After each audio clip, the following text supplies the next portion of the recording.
So today we're going to talk about credibility in employment investigations. This question at least partly arrives. It is one I wanted to do, but it at least partly arrives because Chairtoff88 asked the question recently on another episode. So Chairtoff, listen up. Credibility assessments coming up right now. Hi, I'm Andrea Adamson. This is the HR Hub. On this show, you get expert insight into anything related to HR.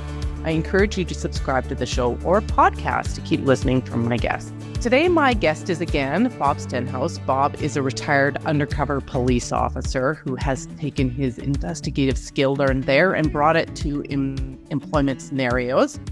He has a very unique personal story, which I'm going to ask him to talk about a little bit to set us up for this. Hi, Bob. How are you? I'm doing well, Andrea. How are you? I am great. So, okay, Bob, I love this question. Tell us about your background. Well, it all began when I was 6 years old. No. I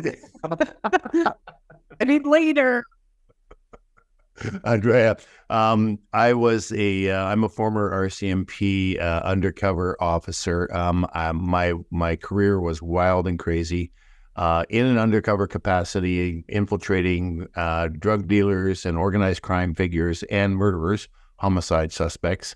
Spent most of my career working undercover or investigating in a plainclothes capacity, some very highly serious types of investigations. I had a little bit of a wobble in my career, and which caused me to transition into the area of workplace investigations. I was a human rights investigator for a couple of years when I left the RCMP. And then I had the pleasure of kind of envisioning, growing, and developing a corporate investigations unit within the largest employer in Alberta, Alberta Health Services, and the largest health authority in Canada.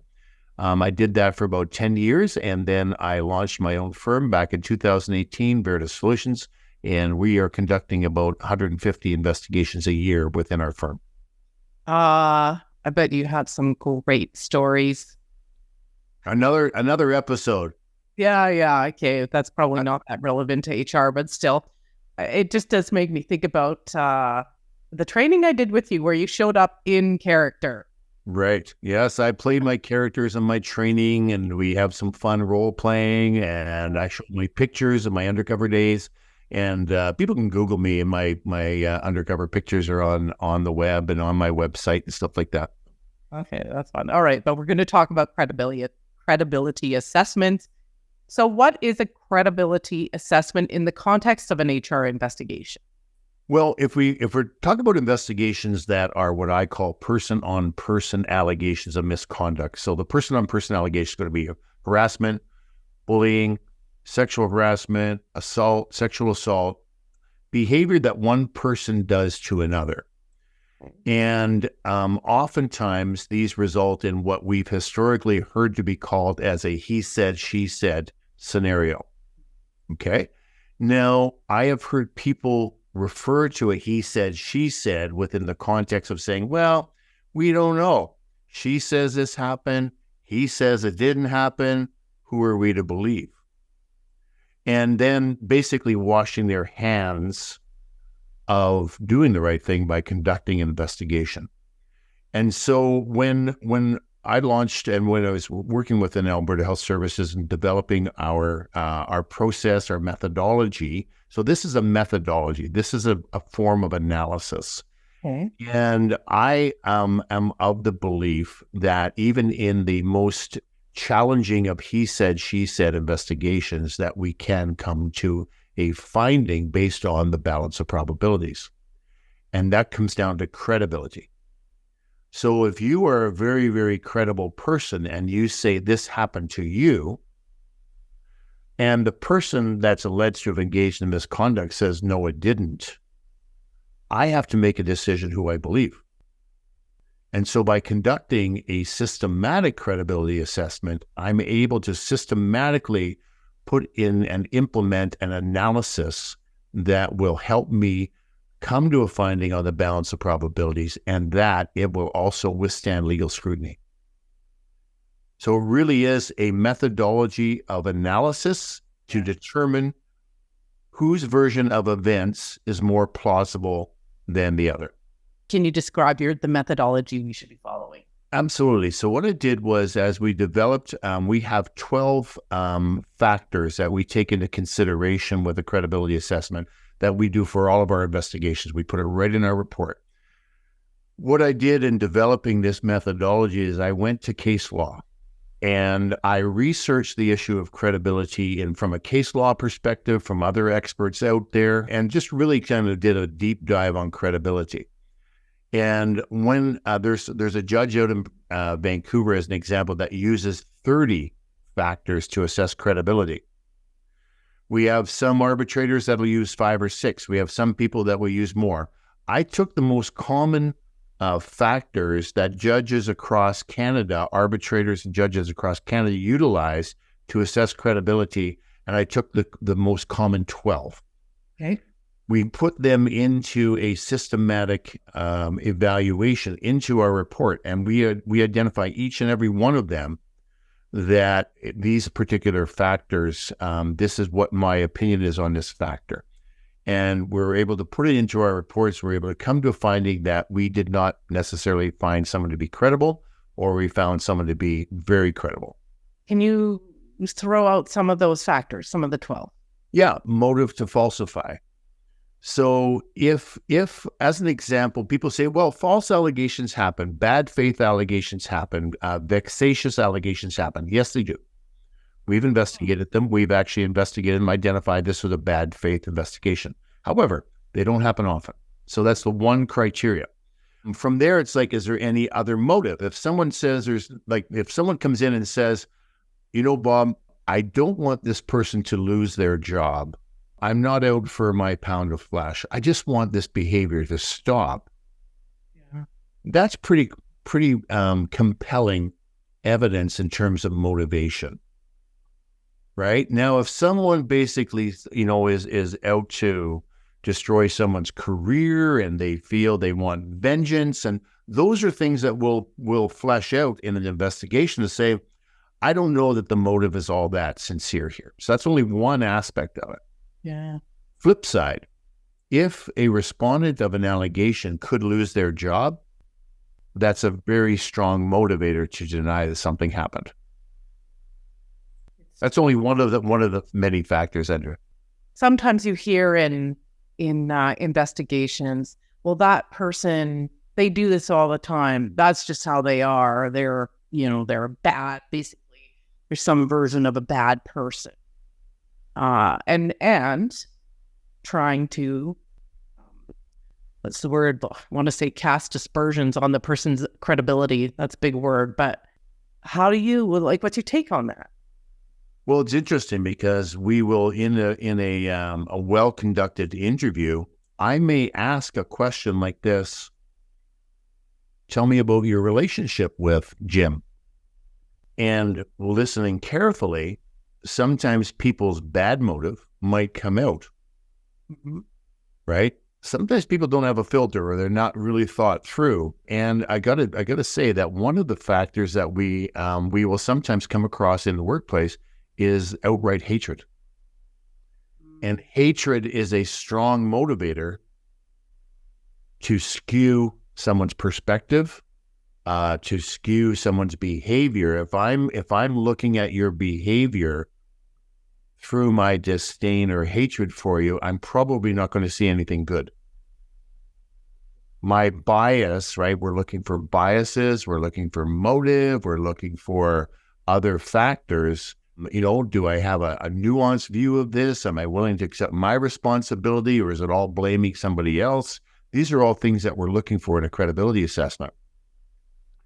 But I wanted to identify, Andrea, for your listeners, is that there's two aspects of credibility, and this is the legal decisions right across the law across Canada. The first aspect is honesty. Is someone telling you the truth as they understand it to be? Now, that's an important caveat to that, as they understand it to be. Secondly, is their expression of the truth, this comes down to the second factor, is reliability. And the courts have identified that the reliability of someone's testimony comes down to a number of different factors, including cognitive, psychological, developmental, time, memory. So are they reliable in their perspective of what took place?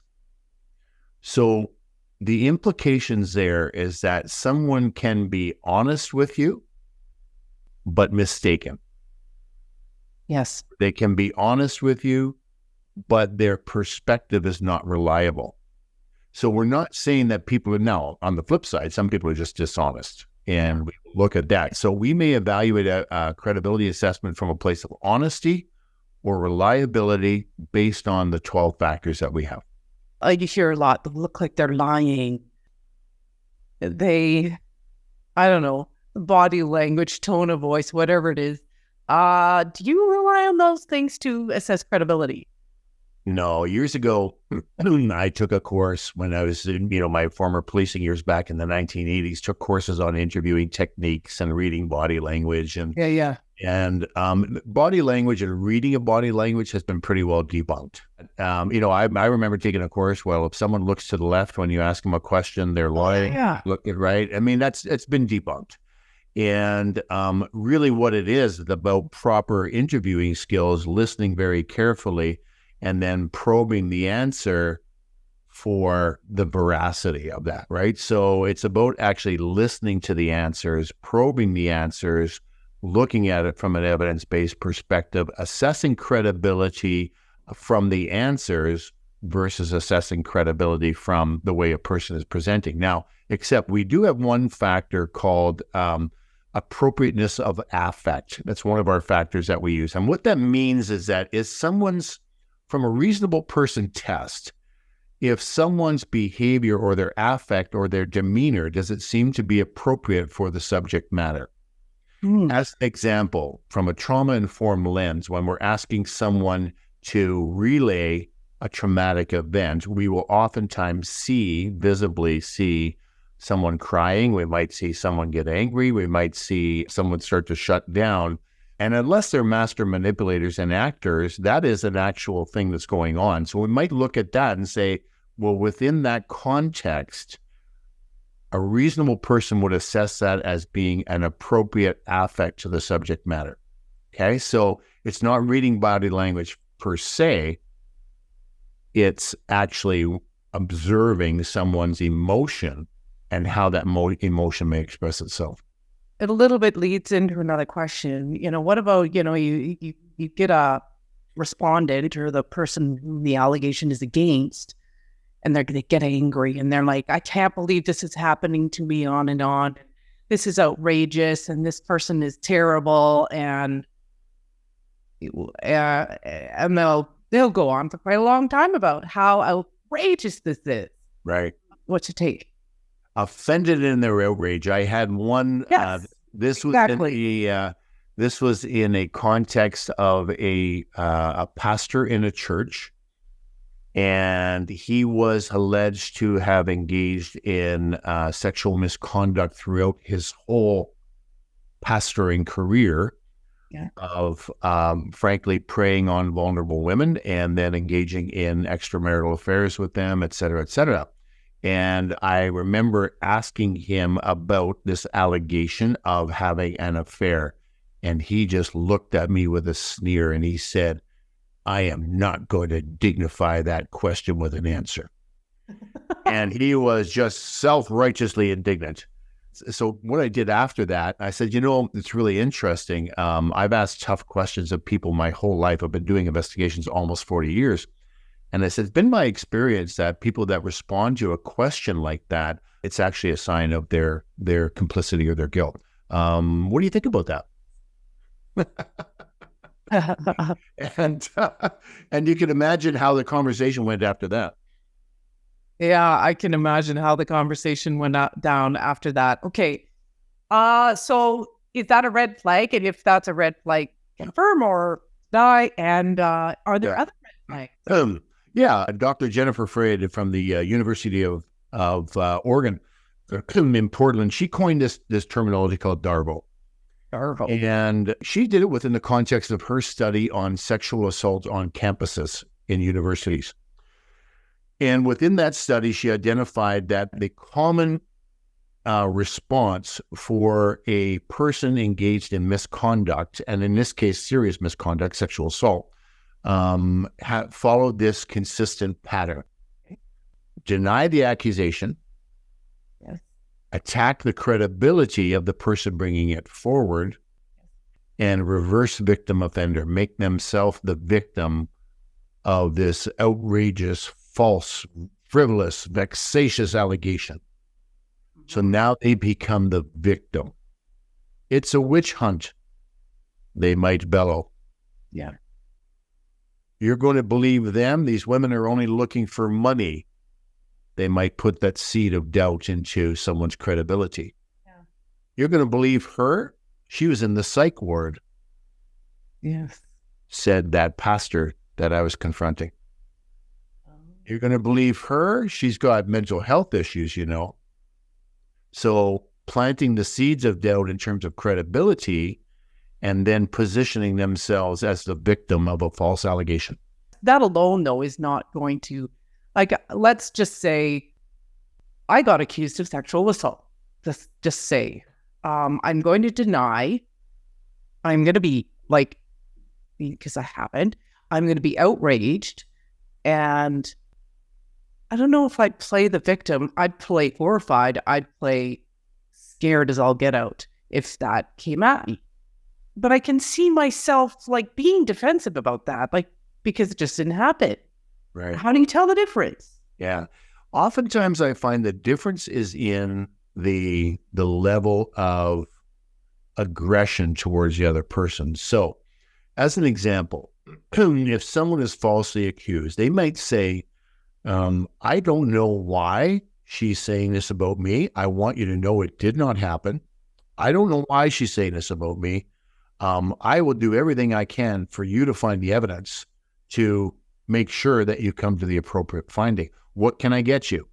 Well, do you have any text messages from her? Yes, absolutely. I've got years of text messages where it shows that we bantered back and forth, whatever. I'm going to send them to you.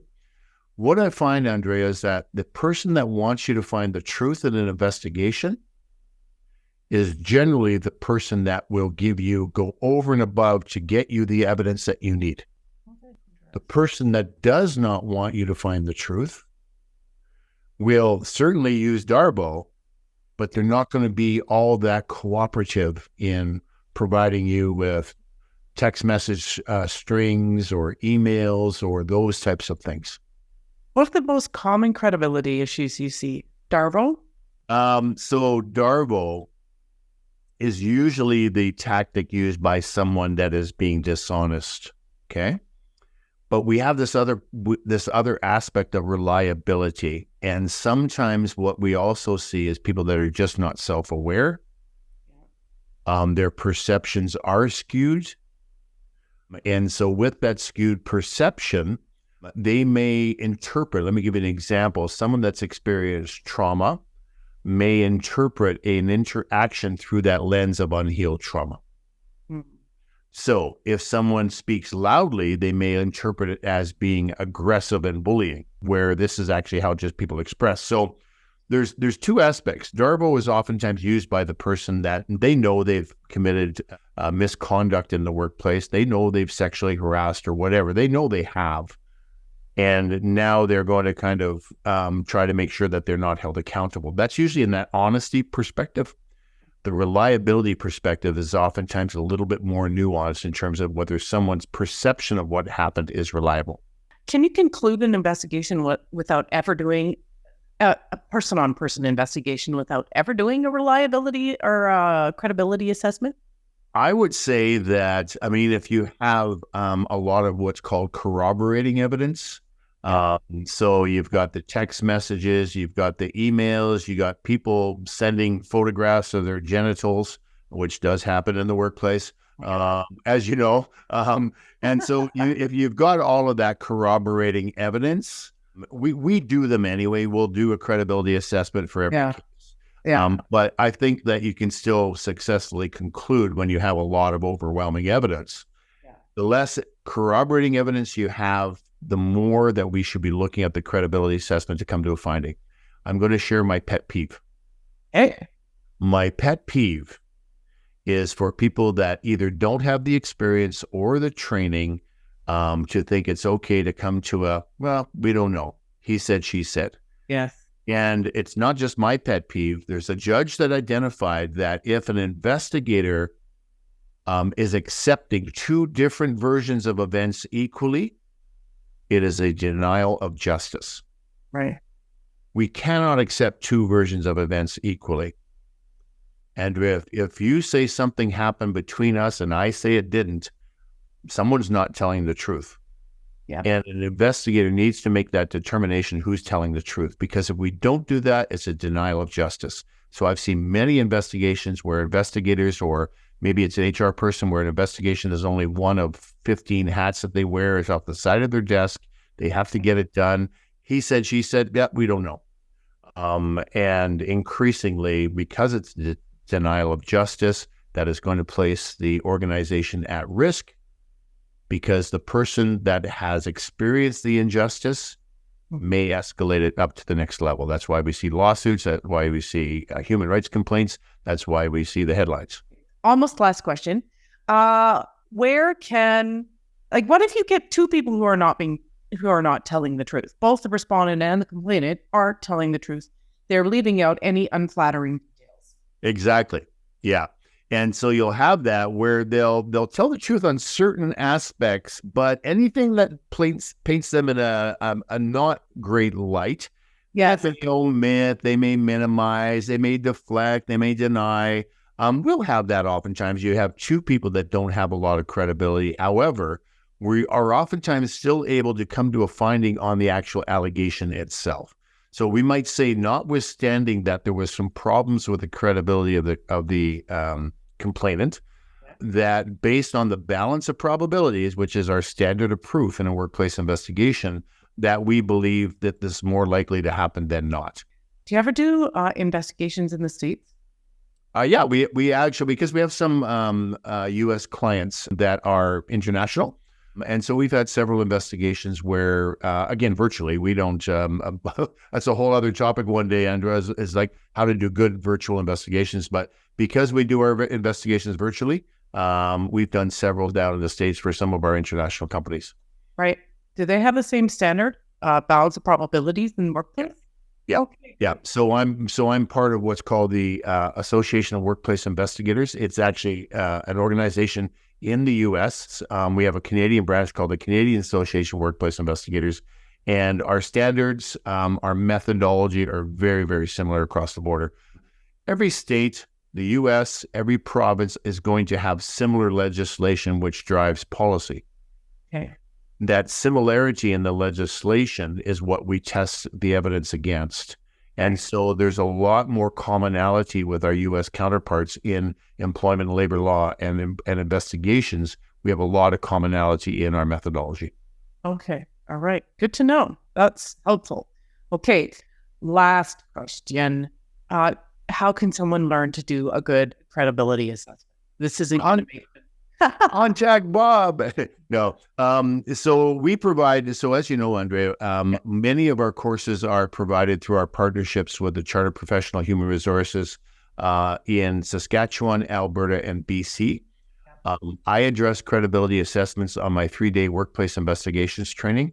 I also have a full day of credibility assessment training that I offer for those that are doing this type of work, probably more full-time, where they start to become much more educated on how to do a credibility assessment, what it might look like. We actually do them, we practice.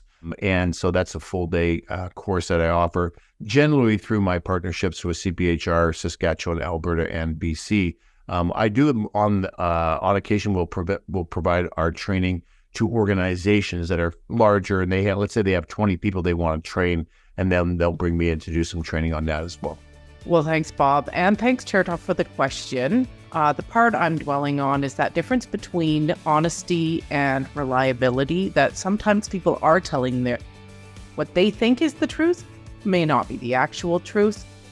Bob and I did another episode on risk management, and this is a factor in risk management of being able to prevent these things from going viral for the organization. And so we should be able to do these things well, or hire somebody who can. But thanks for watching out there. We'll catch you next time when I talk with another insightful